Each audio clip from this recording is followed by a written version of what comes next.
हाय, hello, नमस्ते. Welcome to Filmi Darpan. Bigg Boss Marathi season 5 आणि आता 2-3च दिवस राहिलेले आहेत आणि आपल्याला मिळणार आहे या सीझनचा विनर. परंतु आपण काल पाहिलेलं आहे, की लास्ट जे 6 आहेत ते आपल्याला मिळालेले आहेत आणि मिड इविक्शन जे झालेलं आहे, ते झालेलं आहे वर्षा उसगावकर यांचं. आणि या गोष्टीची खूप प्रेक्षक वाट पाहत होते, की जे वर्षा मॅडम आहेत त्या खूप दिवसापासून, खूप आठवड्यापासून त्यांचा गेम जो आहे तो दिसत नव्हता. तरीही त्यांना पुढे-पुढे घेऊन जाण्यात आलेलं आहे आणि फायनली काल जे आहे त्यांचं इविक्शन झालेलं आहे. तर आपण काल पाहिलं, की जी इविक्शन प्रोसेस होती त्यांनी ती छान रंगील केली होती, की बाबा एक डी-जे आला होता, त्या छान-छान गाणी लावली आणि सुरुवातीला अभिजित सावंत जो आहे तो फायनलिस्ट झालेला आहे. त्याच्यानंतर झालेला आहे जान्हवी झालेली आहे, डी-पी दादा झालेले आहेत आणि शेवटी जे आहे, शेवटी आपली अंकिता जी आहे ती फायनलिस्ट झालेली आहे आणि वर्षा मॅडम इविक्ट झालेला आहे. अंकिता इथं राहणं डिझर्व्ह करते कारण तिचा जो गेम आहे पहिल्यापासून दिसतोय. कितीही कोणीही नाही म्हटलं तरी अंकिताशिवाय आपण बिग बॉस खरंच इमॅजिन करू शकत नाही. एक छान व्यक्तिमत्व, सुंदर व्यक्तिमत्व आणि एक स्वच्छ व्यक्तिमत्व आपण म्हणू शकतो. असं हे अंकिताचं व्यक्तिमत्व आहे आणि एक पॉझिटिव्हनेस तिच्यामध्ये आहे. तर कितीही तिला सांगितलं, की तुम्ही काड्या करताय किंवा मागे बोलताय, परंतु तिच्यामध्ये एक जे पॉझिटिव्ह ॲटिट्यूड आहे, तो आपल्याला बाकीच्यांमध्ये पाहायला मिळत नाही. बाकीचे जे कंटेस्टंट होते ते खूप लाऊड कंटेस्टंट होते. जान्हवी झालं, निक्की झालं किंवा अरबाज झालं. वर्षा साईसुद्धा मध्ये-मध्ये बऱ्याच गोष्टी बोलायच्या. परंतु अंकिता जी आहे ती काम राहून तिने खूप गोष्टी हँडल केलेल्या आहेत आणि आपल्या घरामध्ये सुद्धा असा एक व्यक्ती असतो, की जो काम राहतो आणि सगळ्या गोष्टी हँडल करतो. कारण तिने तिच्या सगळ्या ड्युटी व्यवस्थित केलेल्या आहेत. तिने किचन सांभाळलेलं आहे आणि शिवाय तिने रिलेशनसुद्धा सांभाळलेले आहेत. अशी ही अंकिता इथे राहायला नक्कीच डिझर्व्ह करते असं मला वाटतं.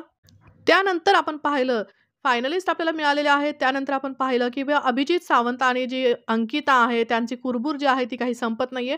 कारण अंकिताला जे आहे कारण यांचा ग्रुप बी होता, जो त्यांना सांभाळून ठेवायचा होता शेवटपर्यंत. परंतु अभिजितने जो आता ॲटिट्यूड त्याचा चेंज केलेला आहे, की तो बाबा निक्की आणि जान्हवीबरोबर बोलतोय आणि जे काही त्याचं कम्युनिकेशन अंकिताशी, डी-पी दादाशी होतंय, ते सगळं जाऊन तो निक्कीला सांगतोय. ही गोष्ट अंकिताला इथे खटकते आहे आणि तो जो म्हणाला होता, की "तू अंकिताला मी चॉईस करेल निक्कीच्या आधी." हे त्याने जी पलटी मारलेली आहे अभिजितने, की त्याने आता निक्कीला चॉईस केलेलं आहे. कारण निक्की जी आहे ती पुढे जाणार आहे. त्याला माहिती आहे ती फायनलिस्ट झालेला आहे आणि त्यामुळेच त्याने निक्कीला आणि जान्हवीला पकडलेलं आहे आणि अंकिताला इथे सोडून दिलेलं आहे आणि ही गोष्ट अंकिताला खटकते हे प्रेक्षकांना समजायला हवं, की सगळ्यांना वाटतं, की अंकिता का त्याला अभिजितला सारखं टॉर्चर करते, पण तसं नाहीये. अभिजितच्या काही गोष्टी ज्या आहेत त्या खटकणाऱ्या आहेत. आणि जेव्हा अभिजित त्या दोघांना विचारतो, डी-पी दादांना आणि अंकिताला, की "तुम्ही दोघेच वेगळे का बसतात?" तर त्यावेळेस ती अंकिता जे उत्तर देते, की "बाबा तू त्यांच्यामध्ये जाऊन बसतोय आणि इकडे या दोघांना त्यांनीच एकटं पाडलेलं आहे आणि पुन्हा तो काय विचारतोय, की तुम्ही वेगळे का बसता?" आणि इथे तिला वाद वाढवायचा नाहीये अंकिताला. डी-पी दादासुद्धा म्हणतात, की "बाबा तू जे करतोय, तू त्यांच्यामध्ये इन्व्हॉल्व झालेला दिसतोय, तर मग आम्ही तिथे कसं बसणार?"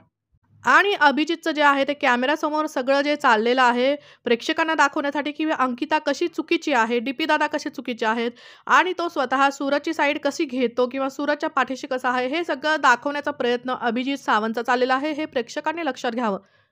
आणि अंकिता ही एकमेव कॉन्टेस्टंट आहे, जी सुरुवातीपासून शेवटपर्यंत जशी आहे तशीच आपल्याला दिसलेली आहे. कुठेही तिने तिचा रंग जो आहे तो बदललेला नाहीये.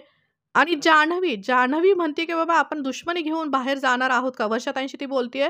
परंतु जान्हवी ज्या लोकांनी इथे दुश्मनी घेतली, जे दुसऱ्यांना खूप काय-काय लागेल असं बोलले, तेच लोकं असं म्हणू शकतात, की बाबा या घराच्या बाहेर जाऊन सगळं विसरा. परंतु ज्यांना ते लागलेलं आहे, ज्यांच्या हृदयाला जखमा झालेल्या आहेत, ते लोकं ह्या गोष्टी विसरणार नाहीयेत, हे तू लक्षात घे. बाहेर गेल्यावरती सुद्धा तुम्ही जे बोललात ते लोकं विसरणार नाहीयेत.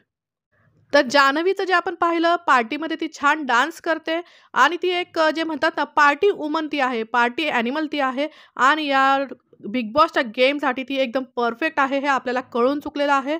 तसा हा आजचा जो आहे पूर्ण एपिसोड झालेला आहे. वर्षाताईंचं इविक्शन झालेलं आहे आणि लास्ट फायनल जे 6 आहेत ते आपल्याला मिळालेले आहेत. या फायनल 6 मधनं आता मला असं वाटतं अजून एक जण जाईल. तसा प्रोमो पण आलेला आहे.